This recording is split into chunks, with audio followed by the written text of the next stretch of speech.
This is Out Loud and Loud. Hello, John. Welcome back. I am excited because I am not only talking to John today, because I talk to him all the time, and who needs to talk to John 101, when we have Gigi Hawkins joining the chat today, which we're super excited about. She is producer, writer, all the things in Hollywood right now. We'll go through all of that, but more importantly, she's a dear friend of mine for so many years. So Gigi Hawkins is Grace to me, so I want to deep dive into the transition. We love a good transition on Out Loud and Laughing. Love a transition. Grace.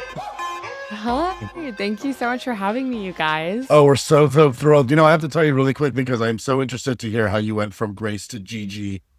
Yes. But a lot of our viewers know that I spent a long time in San Francisco, and we actually called our beloved Golden Gate Bridge Gigi. Yes, the Gigi Bridge. The Gigi Bridge. That's me. Yes. I'm from the Bay Area, so I feel seen every time. I'm like, it's like 22 minutes to Gigi Bridge, and I was like, I'm coming home. Well, it's funny because, Brian, I met you when I was working in, actually my first ad sales job was under, I wasn't under you, but I was like still, you were the mentor. You were like the daddy of the group who was teaching us everything we needed to know. And I was going by Grace then, but my name is Grace Gloria Hawkins. And my mom named me after two grandmas. And she also was watching the movie Gigi when she was pregnant with me. And she sort of missed the whole grooming narrative of the movie. Yeah. And she's like, we'll call her Gigi. So for many years growing up, I went by Gigi. And then I sort of rejected it as a kid. Was like, just call me Grace. I hate this. And then when I was transitioning out of my time working in ad sales, realizing that I actually wanted to be a filmmaker, I was like, Grace is so like soft and feminine, and I love it, but like it didn't feel authentic to my voice. I have sort of like a dark sense of humor. I like to look at the kind of ugliness within us and laugh at it. And so I was like, Gigi feels way more me. And also I was like, Gigi Hawkins, J.J. Abrams. So that was sort of the transition moment. Yeah, exactly. Well, thanks for sharing. I mean, you'll always be Grace to me, but I will respect the Gigi of it all. I tell people they can, if they are grandfathered in. There we go. In their inner circle, they can call me whatever they want. Oh, well, I love that. Plus, to be fair, Brian, you get to have that side of, we'll call her Grace, but now Gigi is on the moon. And she is a working woman making movies like she set out to do. I mean, you shared a very cool project with us recently. And we actually got a chance to watch it, and not all of you can yet. So this is going to be the big teaser soon. So you'll get all that info. Yes. It was wonderful. Tell us about the work. You mentioned your dark humor, and I think that was definitely prevalent in there. I chuckled uncomfortably a few times throughout just because I was like, don't we all know how that feels? Dive in with us, share with us this awesome project that you worked on and shared with us. Thank you. Yeah. So I just finished, well, God, it's been a journey. I made my first feature, a micro-budget film called I Really Love My Husband. I set out to do it because I, was a couple years into my pursuit of trying to be a filmmaker after having a whole other corporate career. And I was like, if I don't take a big swing now, like, what's going to happen? And so it was this grand experiment. And I thought, why I could go to film school or I could make a micro-budget film. And so I spent the last almost 3 years doing that. And the film itself, we shot it in Panama. I designed the whole story around what I had access to, which was this location in Panama where my stepdad lived, this group of actors and DPs and editors that I loved. And the film itself is about this woman who is on her delayed honeymoon, and she really gets the ick with her sort of golden people-pleasing husband, and he's great on paper. But like, if somebody's great on paper and you still don't love them, what's wrong with you? And in her case, she does everything but the work, and she says, let's seduce the rental host at our little Airbnb. And so it's sort of a pursuit of a threesome movie. It was so good. First of all, such a crush on Drew, Travis, Yeah, Quentin right. Young. I was like, Yes. Gigi, Yeah, show him more shirtless, please. yeah. Yum He's to got, yum my yum. Yum yum yum. yes, yum, yum. It was so You cute. know, Good. we actually had to cast him, recast the part of Drew, and we only cast Travis Quentin Young like 2 weeks before I was going to Panama. Wow. Yeah. So it was, I guess he was about to quit acting by the time that he auditioned. He almost did an audition, and then his girlfriend was like, just audition. And it was one of the first tapes that I saw, and I was like, oh, we'll find a Drew. This guy like could be a Drew. And then he just had this amazing audition in person when we were doing our final chemistry reads. He was out of town leading up to that, and there was something about how he was reacting and how he was present and how he had this like walked the line of being like so like adorable, but there was something about him that could also just be like getting under your skin. And we needed that because Teresa, our main gal, is on this journey. And God, it's very interesting. Like a lot of people have a difficult time with a difficult woman, but you know, we have so many narratives of like straight white dudes just, you know, being in under existential crisis for no reason, like American Beauty, to name one. Yeah. I'm like, we can do that too. We can do that too. The irony that turned out to be Kevin Spacey, though. I mean, I know. Oh my gosh. Yeah. Yikes. you didn't hear it here first. I'll tell you that much. And let it be known. No, it's funny because, you know, when watching the movie, I experienced something sort of similar. I was with somebody for 6 years. We were engaged. The relationship sort of started to get, you know, like the way you put it, that ick factor.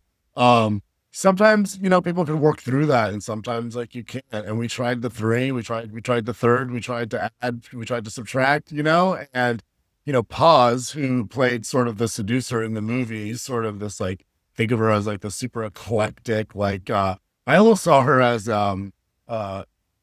what's the word I'm looking for when you could be like man or woman, like, Non-binary. androgynous, non-binary, sure, right? Like she sort of had this energy, masculine, feminine energy that would shift in and out. All in all, I mean, just as like talking about seduction and like this relationship that I endear, like it was just like it makes you think about like who you are and how do you show up in your relationship. Are you the person who's always pleasing, or are you the person always asking? And like, what's the balance like? And that's what I found was like sort of like checking in with myself, like where do I sit on this balance of you Yes. know?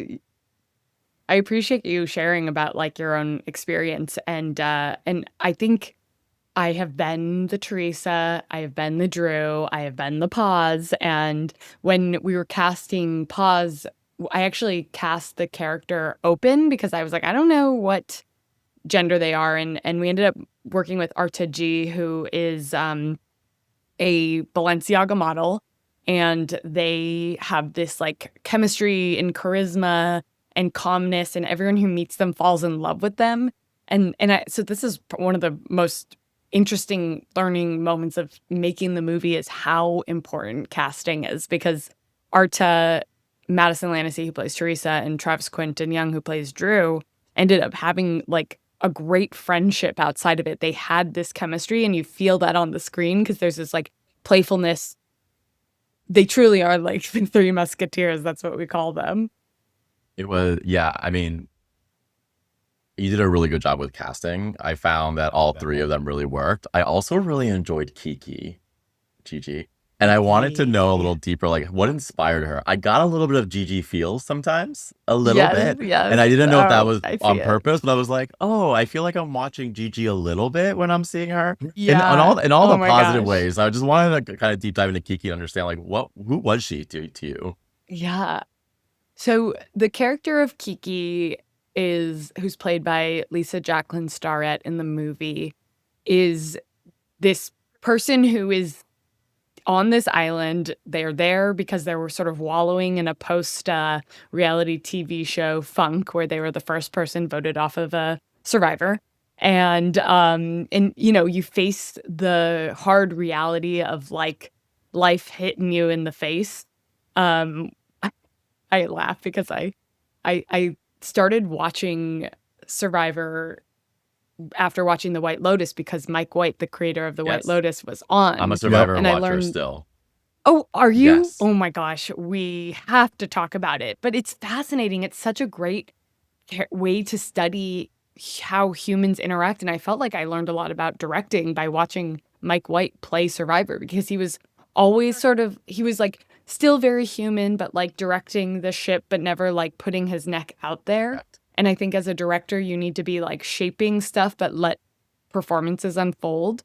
And Lisa Jacqueline Starrett actually was one of the first people who came in and auditioned, and they were so compelling that they stuck through the whole process, and we kept bringing them in for chemistry reads. Especially, we couldn't cast Kiki until we cast Paz, then we cast Artaji, and then we had to recast Rue, and we kept bringing Lisa in, and there was something about them that was so compelling and so human. There's a scene where Kiki turns to Teresa, they're sitting at the bar, and instead of being like, tell me about yourself, or so what do you do for a living? She's like, do you hate yourself?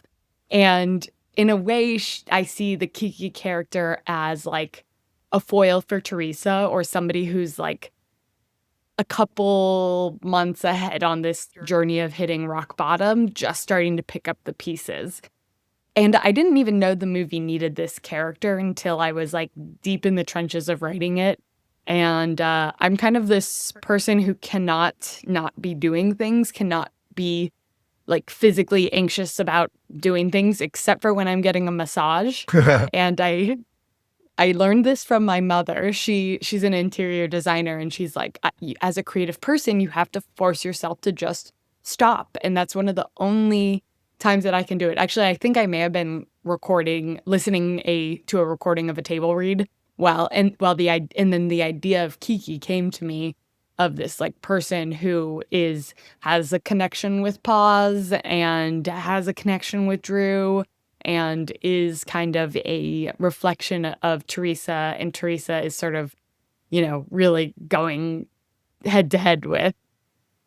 She was also like right when I thought I knew what was happening, like Kiki like sort of shows up, and I'm just like, oh, okay, well, who's okay. And like we've all been in that situation too, where it's like, well, you start to create all these sort of sub narratives, like, well, maybe he can go with her, or she can go with him, or she can go with her, or he can go with Exactly. him. Like you never know where things are gonna like evolve to. And I don't know, Kiki was giving me some, we play on our pod, we play Is It Gay? And Kiki was giving me some like super like poly vibes, like super across the spectrum. She didn't care like Yes. who was what, but she just wanted the affection and the validation. Totally. So good. Yeah. I think it's so interesting when you're writing a script, because you just need to throw your characters through the ringer again and again and again. And there's a hookup that happens towards the end of the movie, and it's actually originally I had the Teresa character be the person who is doing that, but Teresa's our protagonist. We actually need to throw her under the bus again and again and again, and it was Madison's idea to kind of shift that in a way, so we could watch them wallow or watch them struggle, and that is what makes a movie good. And so Kiki was also, another boulder to throw their way right as they think they're about to get what they want. And ironically, that's, not what they need. So it's fun to figure out what you're going to throw at your characters. Yeah, I completely agree. And, I wanted you to plug like where people can watch this and when it's coming out, Sure. because I wanted to jump into like kind of what's next, but I want to make sure we give the respect to this movie and make sure people know where to watch it. Because John and I think I've watched it like twice each, so like it's great. You guys, everyone should be running to the theater. You to guys watch have the this. secret link. Yes, we did. So the movie we premiered at South by Southwest. We've done a festival run. We've won Best First Feature at Chattanooga, Best Feature at the Female Eye Festival in Toronto. And now it's coming out on Amazon and Apple, so you can rent it or buy it on Amazon. And the entire, film is will be live on November 4th, which is very soon. Yeah. It'll be a birthday present to me. My birthday's November 2nd. Thank you so much. Are you kidding? For all your Happy hard birthday. work. Yes. You get to just watch the link unlimited. You don't have to pay for anything. That's right. Well, thank you for that too. You're right. We feel loved. Okay, so it's interesting for me because like you said, we started where you were in ad sales. Then I know you moved back to California. You're working in the podcast world for a little bit. And then you transitioned into directing and writing. So you're literally my EGOT. So what's next? Oh, love that. Oh, well, can I give a shout out to Brian, who had one of the most important mentor moments of my entire life. You changed my life. And we can cut this if we need to. Let's spill it. No, put it. I love this. So when I was working at Google and I had moved to this team that was like working to sell, like basically get brands on board that were spending a lot of money with TV on YouTube. And I was fascinated by the idea of getting closer to storytelling through video or film. And so that was what drew me to that. Plus I was dating somebody in New York, and like I came to this team and I knew nothing about sales or anything. I was there for 6 months. We bonded, we had a connection, and then I met somebody else just randomly, and she was like, come work for my team at the Wall Street Journal, and I'm going to give you an account executive role. So I'm 6 months into like my account manager title at Google, and I had worked in what they called services, which was customer support, and I had this opportunity to go somewhere else to do more like opportunity for storytelling stuff versus what we were doing at Google. And two things. One, I was getting a lot of pressure to stay and just be in this sort of subservient account manager role. And then Brian was like, you should go and take the title raise and also tell them you're making this much amount of money. And that was the sort of moment in my life, a sliding doors moment, where I went from being like an entry level whatever person to somebody seeing potential in me and offering this job, and then Brian seeing how much leverage I had and saying, well, we need to position you where they're seeing you, so let's tell them you're making this much. Then they offered me like $30,000 above what I was making, so my salary doubled, and that's what set me on a trajectory to ultimately build up savings so I could take years off to start from scratch in a career. And like truly it was a life-changing piece of advice that then set me off on this trajectory. So yeah, it took me a long time to realize that I actually wanted to let myself be a creative, but I'm really grateful for doing my plan B first and having a few strategic like mentors who taught me what I needed to do or gave me great advice.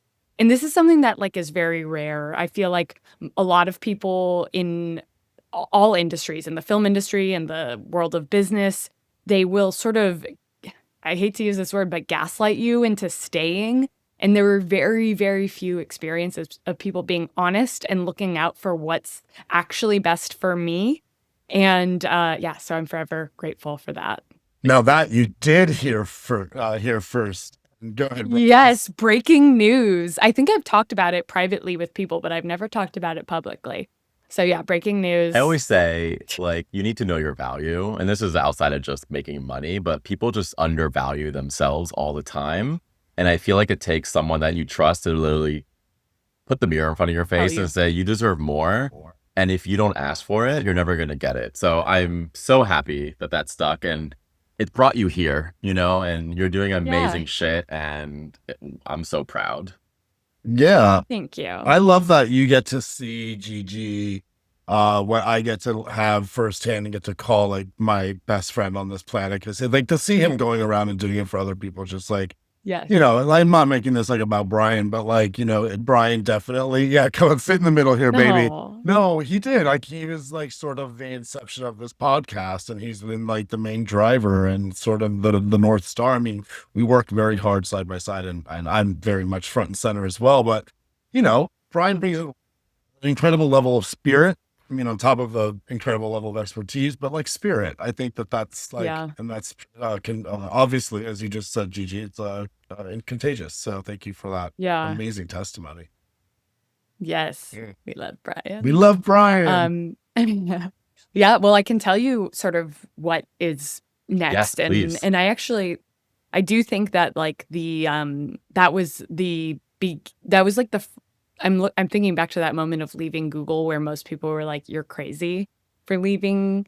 And then you were one of very few people who was actually open and encouraging and supporting. And then I think when I was like, I'm going to make a movie, after making a bunch of short films and sketches and learning, a lot of people were like, you're crazy.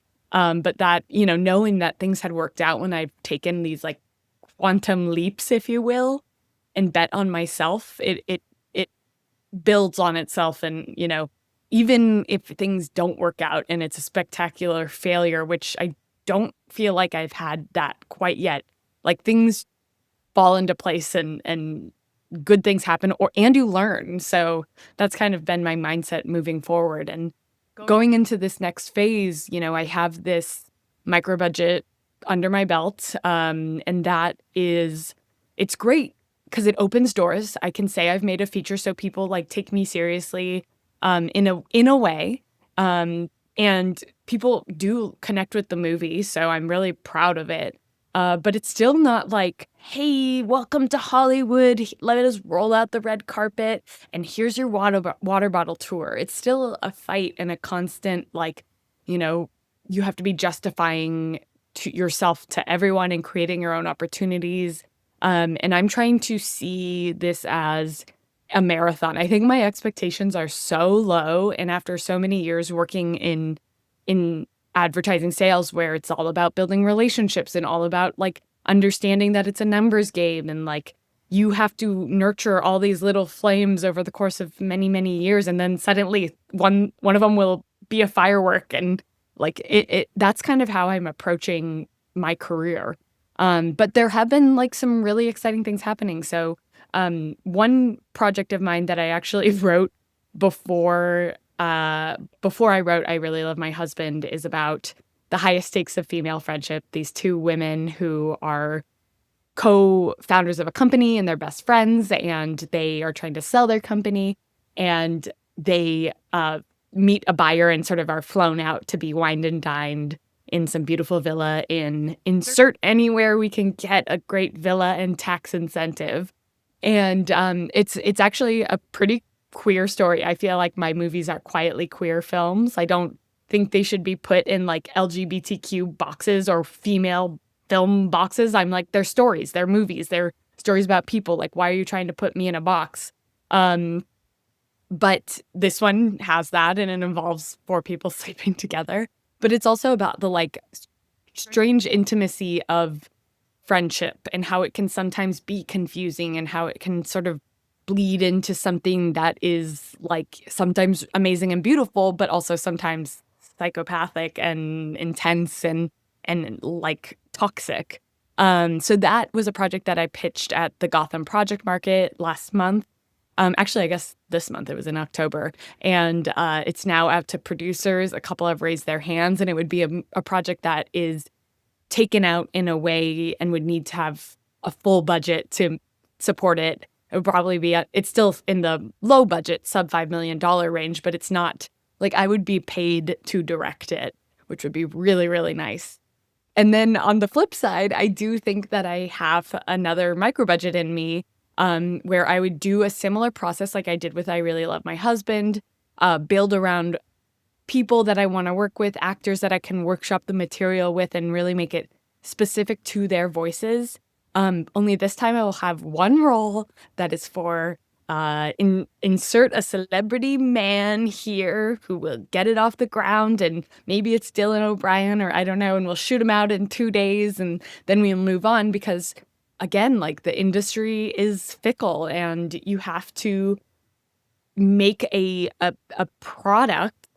You can make art, but it also has to be a viable product if you want to have it have a life. Like I can say this because I am not a name in the industry, and the actors that I'm with are not, in the eyes of the industry, named talent or stars in the traditional way. I think they all are going to be, but we have to create something that people will want, and right now people want recognizable names. So I want to create something that I have control over. I'm raising the money for myself like I did before, and also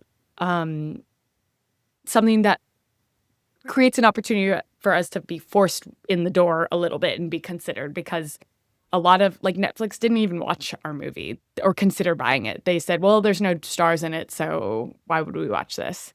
We got some really, really like nice feedback from, other production companies. We ended up finding a distributor, which was amazing and also a huge success. But yeah, now I want to make it undeniable.